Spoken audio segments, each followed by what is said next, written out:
The most practical way of changing who you are is to change what you do.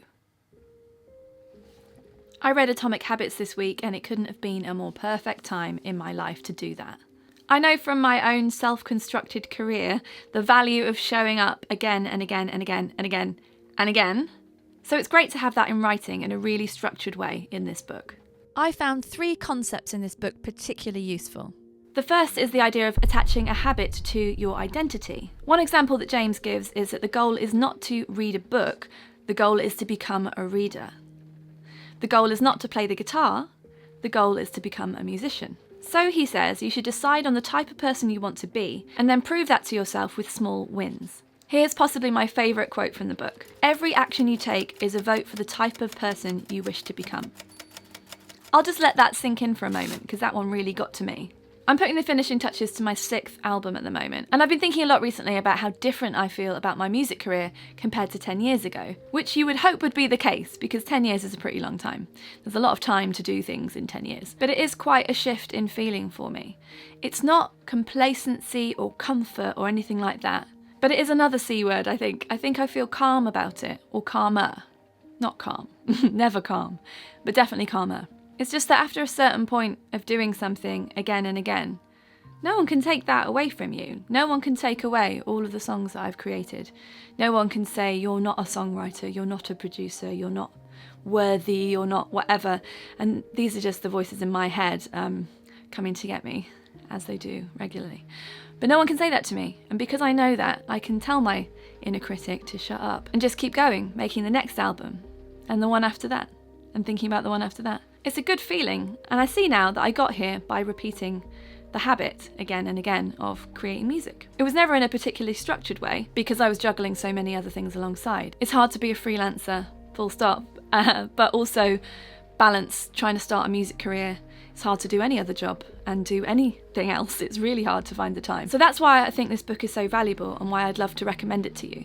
If this book had existed 10 years ago and I had read it at the time, I think it would have been really helpful, thinking about what kind of person would I like to be and what activities, habits, should I be repeating to get to be that person, or to aim towards being that person. Because I think a goal is a direction to aim towards rather than a fixed destination. A few weeks ago, I shared with you some of the ways I felt that I was failing in my life. I mentioned in my video about failing, about how I'd been failing to do any exercise for quite a long time and was eating lots of unhealthy snacks.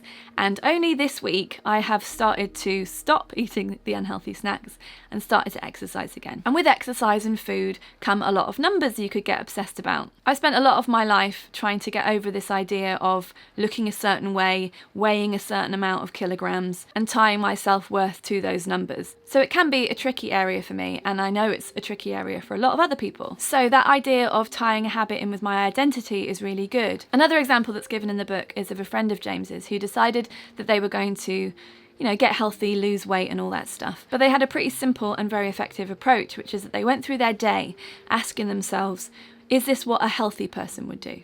Would a healthy person eat this thing or this thing? And it's an oversimplified story in the book, but that worked for that person. So for this part of my identity, I'm trying to say, I want to be a healthy person full of energy, not I want to be this particular weight that I've picked out of the air randomly by this particular date, which I don't even know if it would be possible to get to by. And this brings me neatly on to my second big takeaway from the book, which is the 2-minute rule. James recommends breaking down your desired habit into a 2-minute chunk that's really, really easy to perform. So for example, rather than me saying to myself, I'm going to do a workout every morning, instead I say, I'm going to roll out my exercise mat every morning in the living room. I can definitely do that. Going back to that quote from earlier, every action you take is a vote for the type of person you wish to become. Could I get 5 votes in per week for being a fit, healthy person full of energy?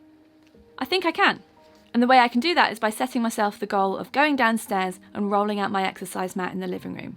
That's my 2 minutes. And that has worked for 6 days in a row. Once I'm on the mat, the logical next step is to do the exercise, and I have been doing that too. The third and perhaps the most powerful takeaway from the book for me is habit stacking. And this is the idea of chaining one habit to another so that you perform them in a row and it just becomes a routine. You may have seen many videos on this platform about people's productive morning routines. I've watched quite a few, but I'd never thought about how those habits can piggyback off one another to create a chain like this. I've only just started thinking about how I can implement this one, but I think it's got a lot of potential. My morning routine at the moment is a bit of a wish list rather than a sequence, so I'm going to put a little bit of thought into that in the coming days and weeks. But with reintroducing exercise this week, I have experimented a bit. The obvious thing is that after rolling out my mat, I then do some exercise, so that's like the next link of that chain. And then after that, I sat down at the kitchen table and drank a glass of water and did Wordle, which isn't necessarily going to be a fixed part of my morning routine, but I have been finding it very enjoyable recently. It's good to wake up the old noggin in the morning, isn't it?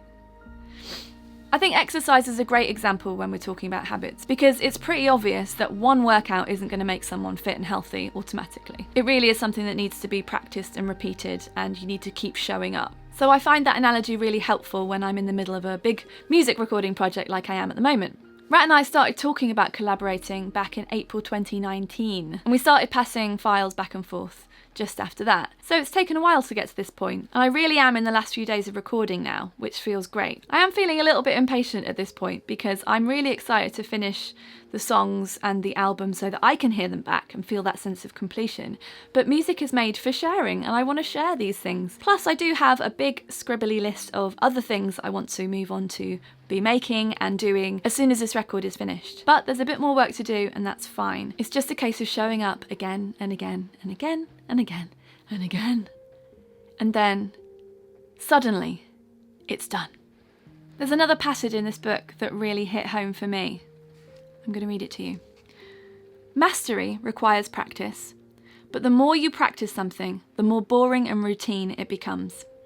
Once the beginner gains have been made and we learn what to expect, our interest starts to fade. Sometimes it happens even faster than that. All you have to do is hit the gym a few days in a row or publish a couple of blog posts on time, and letting one day slip doesn't feel like much. Things are going well. It's easy to rationalise taking a day off because you're in a good place. The greatest threat to success is not failure, but boredom.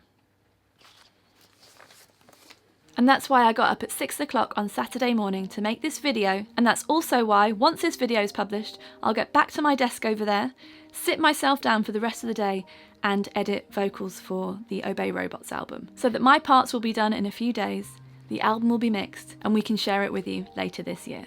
It will always be easier to not do the thing. But if we don't keep showing up, if we don't keep trying, we'll never know where we could have gone.